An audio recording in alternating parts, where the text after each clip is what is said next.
వాక్యం ఉండెను आदि में वचन था and the word was with God వాక్యము దేవుని యొద్ద ఉండెను और वचन खुदा के साथ था and the word was God వాక్యము దేవుడై ఉండెను और वचन ही खुदा था and the word became flesh ఆ వాక్యము శరీరధారి ఆయను और वचन देहधारी हुआ and we saw his glory మనం ఆయన మహిమను చూసి ఉన్నాము और हमने उसकी ऐसी महिमा देखी as the only begotten of the Father. తండ్రి వలన పుట్టిన అద్వితీయ కుమారునిగా जैसे पिता के इकलौते की Then who is Jesus? ఇప్పుడు యేసు ఎవరు तो फिर यीशु कौन है A prophet taught us. ప్రవక్త మనకు బోధించాడు एक नबी ने हमें सिखाया है That word that became flesh for your age. నీ కాలమునకు శరీర రూపం దాల్చిన వాక్యమే वो वचन जो आपके युग में देहधारी हुआ है Which word became flesh for this age? ఈ తరములో ఏ వాక్యము శరీరము దాల్చి ఉన్నది कौन सा वचन इस युग में देहधारी हुआ है Which Jesus is Christ today? ఈ రోజు ఏ యేసు క్రీస్తు అయి ఉన్నాడు कौन सा यीशु आज मसीह है When you look deeply, ఇప్పుడు మీరు లోతుగా చూస్తే जब आप गहराई से देखें a prophet gave us those scriptures. ప్రవక్త మనకు ఆ లేఖనాలు ఇచ్చాడు अब एक नबी ने हमें वो आयतें दी Malachi 4, మలాకి 4 मलाकी 4 Luke 17:26 to 30. లోక 17:26 నుంచి 32 వరకు लूका 17:26 से 30 But one most important scripture, అయితే మరింత ప్రాముఖ్యమైన మరొక లేఖనము परंतु एक सबसे महत्वपूर्ण आयत Revelation chapter 10. ప్రకటన గ్రంథం 10వ అధ్యాయం प्रकाशित वाक्य 10वां अध्याय Amen. It's a direct scripture to identify Christ today. ఈ రోజు క్రీస్తుని గుర్తించడానికి అవి నేరుగా స్పష్టంగా మాట్లాడుచున్న లేఖనాలు वो एक सीधा वचन की आयत है वचन का हिस्सा है कि पहचाना जाए आज के मसीह को Now think of that.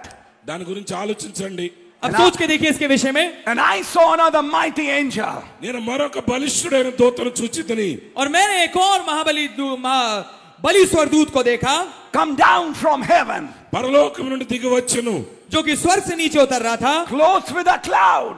మేఘమును ధరించుకుని ఉండెను वो बादल ओढ़े हुए था This is a mystery. ఇక్కడ ఒక మర్మం ఉన్నది ये एक भेद है When John saw him in Revelation 10, he didn't see just the head part, he saw the whole body. మరి చూడండి ప్రకటన గ్రంథం 10వ అధ్యాయంలో యోహాను ఆయన చూసినప్పుడు కేవలం శిరస్సును మాత్రమే చూడలేదు కానీ ఆయన శరీరం అంతటిని చూచాడు जब यूहन्ना ने ये भेद है जब यूहन्ना ने प्रकाशित वाक्य 10 में उसे देखा उसने केवल सिर वाले हिस्से को नहीं देखा परंतु पूरी शरीर को पूरी देह को देखा And the Bible says మరియు బైబిల్ చెప్తున్నది और बाइबल ये कहती है he was clothed with a cloud. ఆయన మేఘములైన వస్త్రములుగా ధరించుకుని ఉన్నాడు वो एक बादल ओढ़े में था That cloud was not just on his head. जो बादल है केवल उसके ఆ सिर पे మేఘం नहीं था కేవలం ఆయన శిరస్సు మీద మాత్రమే లేదు That cloud was all his body.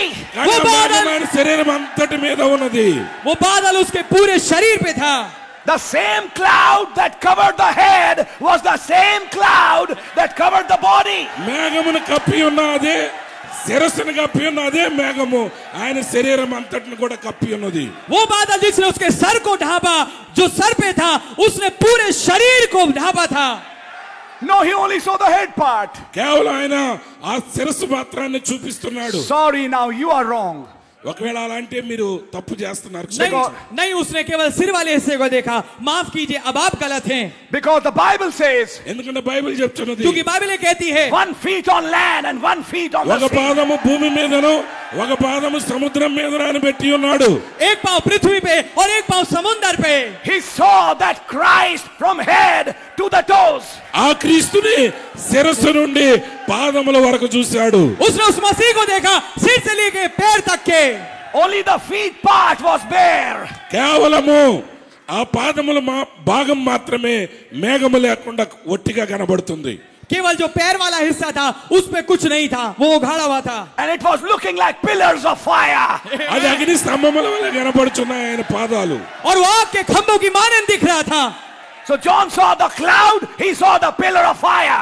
కాబట్టి యోహాను అగ్ని స్తంభాన్ని చూశాడు మేఘమును చూశాడు तो यूहन्ना ने देखा बादल को उसने देखा आग के खंभे को Now who will be able to say this Jesus is Christ? మరి ఇప్పుడు ఎవరు చెప్పగలరు ఈ యేసు క్రీస్తు అయి ఉన్నాడని? अब ये कौन कह पाएगा कि ये यीशु मसीह है? It's those who are born of God. దేవుని మూలముగా పుట్టిన వారు. ये वो है जो खुदा के द्वारा जन्मे हैं. Those who are not born of God will call it rocket fuel. ఎవరైతే దేవుని మూలంగా పుట్టలేదో వారేమంటారంటే అది రాకెట్ ఇంధనం వలన కలిగిందంటారు. जो खुदा के द्वारा पैदा नहीं है वो इसे रॉकेट का धुआं कहेंगे, ईंधन कहेंगे. I don't believe that is Jesus. అది యేసునే నమ్మను అంటారు వాళ్ళు. मैं विश्वास नहीं करता कि यीशु है. Brother Branham said, సోదరుడు బ్రహ్మం చెప్పారు, भाई ब्रह्म ने कहा that was Jesus. ఆయన యేసు అయి ఉన్నాడు. वो यीशु था. No, you are putting a face in that cloud. లేదు లేదండి, ఆ మేఘములో మీరు ఒక ముఖాన్ని పెట్టారు. नहीं, आप एक चेहरा लगा रहे हैं बादल में. The Holy Ghost told the prophet, turn the picture. పరిశుద్ధాత్ముడు ప్రవక్తతో చెప్పాడు ఆ చిత్రాన్ని ప్రక్కకు తిప్పు. पवित्र आत्मा ने नबी से कहा तस्वीर को मोड़.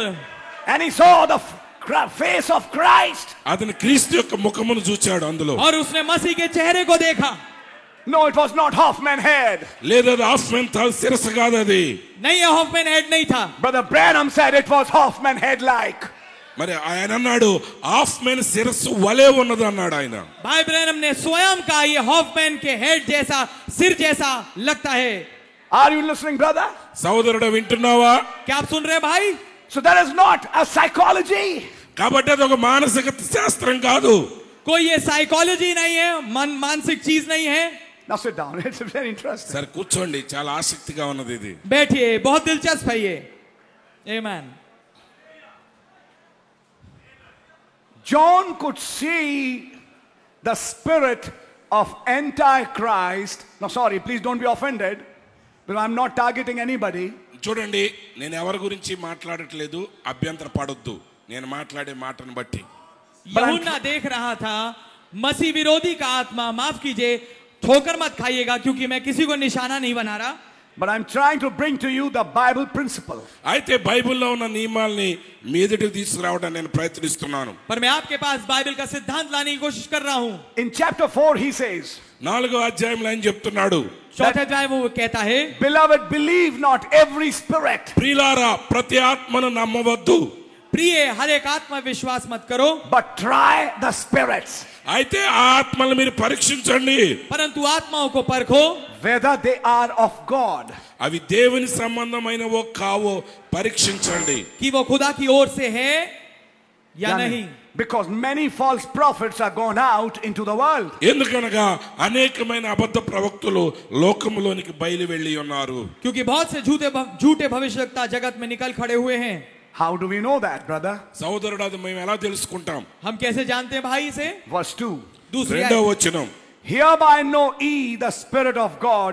Every spirit that confesseth that Jesus Christ is come in the flesh is of God. యేసు క్రీస్తు శరీరధారి అయి వచ్చి ఉన్నాడు నేటి దినమున అని ఏ ఆత్మ యేసును ఒప్పుకొనునో అది దేవుని సంబంధమైనది.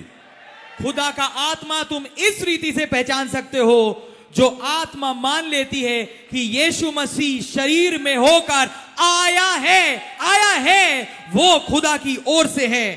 And every spirit that confesseth not that Jesus Christ is come in the flesh is not of God. ఏ ఆత్మ యేసుని శరీరధారిగా వచ్చినని ఒప్పుకొనదో అది దేవుని సంబంధమైనది కాదు. And this yes. और जो आत्मा नहीं अंगीकार करती कि यीशु मसीह शरीर में आया है वो खुदा की ओर से नहीं है. And this is that spirit of Antichrist whereof ye have heard that it should come. క్రీస్తు విరోధి ఆత్మ వచ్చునని మీరు వినిన సంగతి ఇదే. और वही तो मसीह के विरोधी का आत्मा है जिसकी चर्चा तुम सुन चुके हो कि वो आने वाला है. And even now already is it in the world. ఇది వరకే అది లోకములోనున్నది. और अब भी जगत में है. Ye are of God, little children, and have overcome them, because greater is he that is in you than he that is in the world. చిన్న పిల్లలారా మీరు దేవుని సంబంధులు, మీలో ఉన్నవాడు లోకములో ఉన్నవాని కంటే గొప్పవాడు గనుక మీరు వారిని జయించి ఉన్నారు. हे बालकों, तुम खुदा के हो और तुमने उन पर जय पाई है, क्योंकि तुम जो तुम में है वो उससे जो संसार में है बड़ा है. There are many spirits who are ready to confess Jesus had come 2000 years back in flesh. మరి చూడండి, ఈ రోజు అనేక ఆత్మలు ఎప్పటికే ఒప్పుకుంటున్నారు, అబద్ధపు ఆత్మలు. క్రీస్తు 2000 సంవత్సరాల క్రితము శరీరధారిగా వచ్చాడు. बहुतेरी आत्मा पूरी तरीके से तैयार है इस बात को कहने के लिए कि यीशु मसीह जरूर आए थे 2000 साल पहले शरीर में. But every spirit is not ready to confess that he has come today. కానీ ప్రతి ఆత్మ కూడా ఆయన ఈ రోజున వచ్చి ఉన్నాడని ఒప్పుకోవడానికి సిద్ధంగా లేవు. पर हर एक आत्मा इस बात का अंगीकार करने के लिए तैयार नहीं है कि यीशु मसीह शरीर में आज आया है. They can't believe that. మేము దాన్ని నమ్మలేము. वो इस पे विश्वास नहीं कर पाते. What is that spirit? ఆ ఆత్మ ఏంటి? वो आत्मा क्या है? Where is John saying that spirit is? ఆ ఆత్మను గురించి యోహాను ఏం చెప్తున్నాడు ఇక్కడ? कहां कह रहा है यूहन्ना कि वो आत्मा कहां है? He said he heard that it should come, and it is now already in the world. క్రీస్తు విరోధి ఆత్మ వస్తాడు అని మీరు వింటున్నారు, కానీ వాడు ఇప్పటికే వచ్చేసి పని మొదలు పెట్టేశాడు. उसने कहा कि तुमने सुना था कि वो आत्मा आने वाला है, परंतु वो जगत में अभी से है. Where was it? కాబట్టి ఆయన ఏం చెప్తున్నాడు? कहां था वो? Not just Pharisees, పరిసయ్యులు మాత్రమే కాదు, केवल फरीसी नहीं, but now this church which was established. కానీ స్థాపించబడి స్థిరపరచబడిన ఈ సంఘం, परंतु अब ये कलीसिया जो स्थापित की गई, that spirit was trying to attack that church. ఆ సంఘం మీద దాడి చేయడానికి ఆ ఆత్మ ప్రయత్నిస్తున్నది. वो आत्मा कलीसिया पे प्रहार करने की कोशिश कर रही थी. And then he says in chapter 5, ఇప్పుడు 5వ అధ్యాయంలో ఆయన చెప్తున్నాడు, और तब वो कहता है 5वें अध्याय में, whosoever believeth ఎవరైతే విశ్వసిస్తున్నారో जो कोई विश्वास करता है that Jesus is the Christ, క్రీస్తు యేసు నేటి దినమున క్రీస్తు అయి ఉన్నాడని విశ్వసిస్తున్నారు, कि यीशु ही मसीह है, is born of God. అతడు దేవుని మూలముగా పుట్టినవాడు. वो खुदा के द्वारा जन्मा है. And everyone that loveth him that begat loveth him also that is begotten of him. పుట్టించిన వానిని ప్రేమించు ప్రతివాడును ఆయన మూలముగా పుట్టిన వానిని ప్రేమించును. और जो कोई उत्पन्न करने वाले से प्रेम रखता है वो उससे भी प्रेम रखता है जो उससे उत्पन्न हुआ है. ఆమేన్. Born again will love each other. తిరిగి జన్మించిన వాడు తిరిగి జన్మించిన వాడిని ఒకరినొకరు ప్రేమించుకుంటారు. नया जन्म पाया हुआ एक दूसरे को प्यार करेगा. आमीन. They will not kill each other like Cain did. కయ్యను చేసినట్లుగా వారు ఒకరినొకరు హతము చేసుకొనరు. वो एक दूसरे की हत्या नहीं करेंगे जैसा कैन ने किया. Are you understanding? గ్రహిస్తున్నారా? क्या आप समझ रहे हैं? Can there be misunderstandings between two born again brothers? మరి తిరిగి జన్మించిన ఇద్దరు సహోదరుల మధ్య అపార్థాలు తలెత్తవచ్చు. Yes. क्या कोई ऐसा मतभेद या मनमुटाव हो सकता है అవును. दो नए जन्म प्राप्त भाइयों के बीच में? जी हाँ. Yes. అవును. जी हाँ. There was a misunderstanding, rather there was a strife between Paul and Barnabas. పౌలు బర్నబా మధ్య అపార్థం వలన చిన్న పోట్లాట కూడా జరిగింది. एक मन मुटाव मैं कहूंगा बल्कि झगड़ा था, एक टंटा था पौलुस और बरनबास के बीच में. But you see, that fight didn't go on. కానీ చూడండి, ఆ పోట్లాట నిరంతరం సాగిపోలేదు. ఇంకా पर आप देखेंगे वो झगड़ा चलता नहीं रहा. Finally it was resolved. చివరికి అది తీసివేయబడింది, ఆ జగడం వారి మధ్యలో నుంచి.